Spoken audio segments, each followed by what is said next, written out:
Greetings, person watching my video. I'm baldcarrots, and today I'm going to be showing you how to solve this. This is the Mozhi diamond, or also known as the Skewb diamond. The only difference is the stickers. On this one, opposite colors are the same. On the Skewb diamond, they're all different colors. But same algorithm, same moves and everything, so if you do have a Skewb diamond, it might be a bit more confusing, but you can use this method.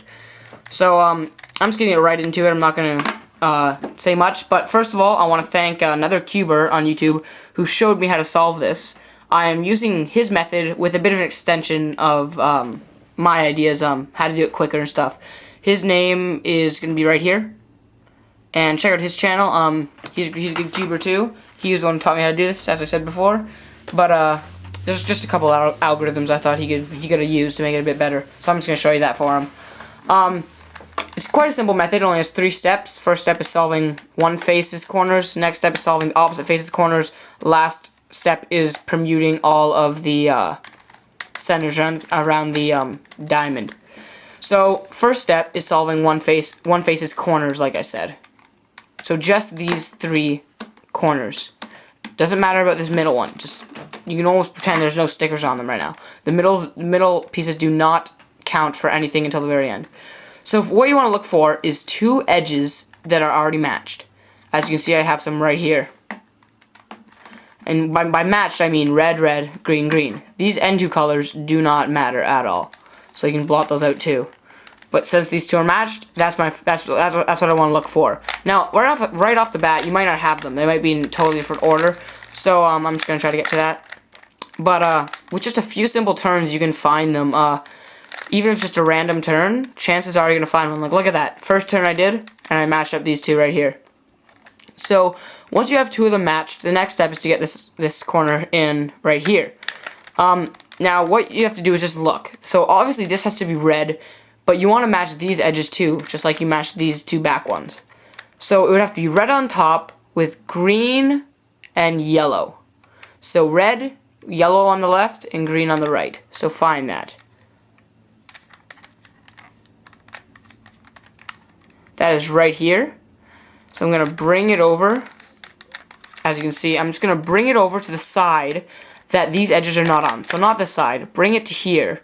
And all I have to do then is rotate it up. Sometimes, though, it might be out of orientation, like it is here.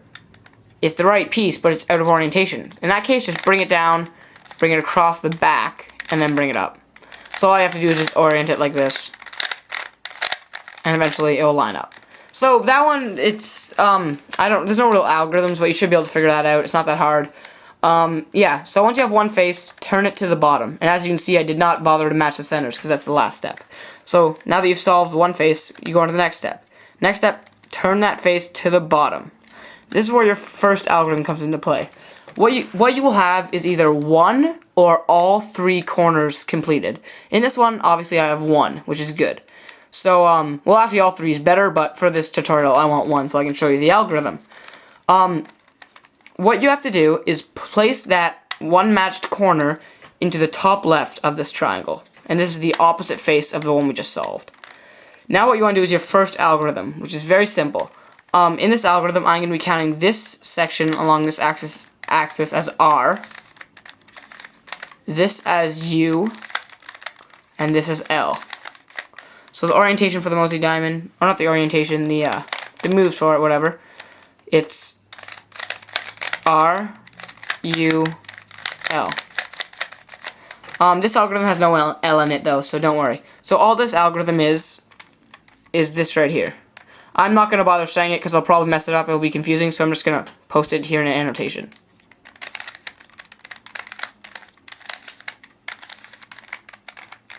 And as you see, your top layer has become solved, just like your bottom one. So, now that you have both sides solved, all I have to do is orient, just turn 2 layers, pretty much, not really orient because there's no skill involved, but all you have to do is match up the other 3 corners of every other face. So I see this one's blue here, bring it over to 2 other blues, they're matched up, now every other faces. So your whole cube will have the corner solved now. Not really a cube, but whatever. You'll have all the corners solved. So the last step is just to orient the centers. So there's two algorithms for this.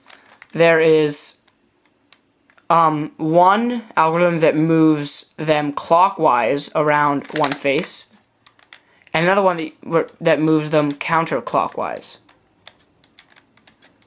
They're very, very similar to the soon and anti-soon algorithms, except for there's not a 2U, because it's only a 3-sided puzzle. So, first case I'm going to see is this one right here, and I'll explain to you how I saw that. What you have to do is look for 3 unsolved centers that can be placed into their proper places in one turn.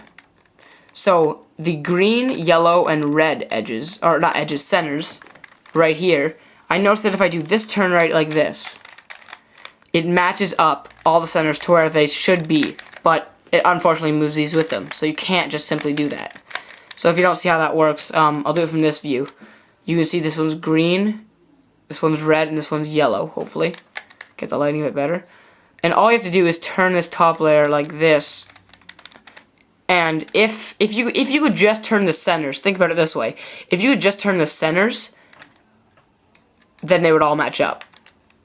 So what you want to look for is one of those. So I see I have one right here, as I just said. I can just do that turn, and all the centers will be matched up. So what you want to do is, in this case, it is the anti-soon. This is when you use the left side of the cube. The turn is left. Or the turn is on this side. You don't want to do it this way, because then you have to do 2 turns. And you have to do 2 algorithms. But if you do it this way, you only have to do 1 algorithm to match them up. So, the algorithm is, as I said, right here, and I'll just do the algorithm.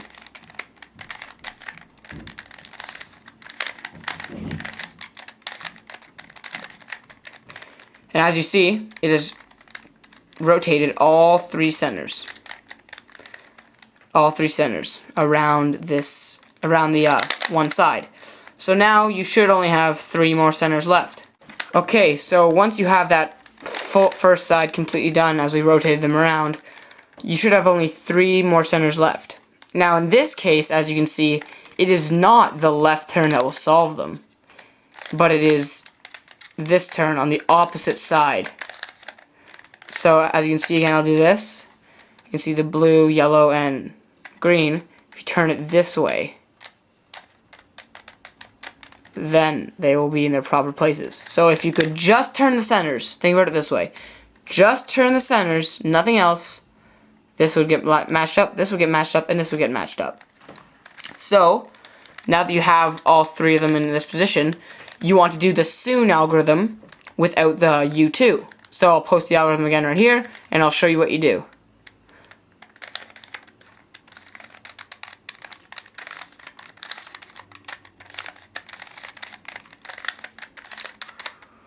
As you can see, it is now solved.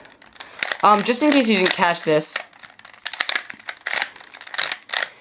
what I did there was I did the soon algorithm, but what I did at the beginning was I brought up the center to where it should be first, and that counts as the first R. So it doesn't really matter where you hold it, because anywhere you do it, they'll match up. But you just hold it from here, make this line vertical, that helps, and you just do this. That's your first move, that's the R, or in the other case, that would also be your L, if it did line up. So, just do your algorithm, depending on which way they have to be rotated. There should only be, usually you only need to do 2 of them for each set, 1, 2, 3, and 1, 2, 3. But sometimes you have to do 3 or 4, depending on what the center setup is. So that's pretty much how you solve this puzzle. It is very easy, and I hope you like this tutorial. If you have any questions or comments, post them in the comment section below. And let me know what you thought. If I should make any other tutorials. If you didn't understand something, just ask me. I might clear it up in a different video. Heck, I might make a whole new tutorial if it's that confusing. But that's the best way I can explain it. A lot of it just comes with fooling around and doing a couple solves, and eventually you say, oh, okay, I get it now. And you'll be able to solve it yourself. So, that is how you solve the Mozhi diamond or Skewb diamond. Thanks for watching.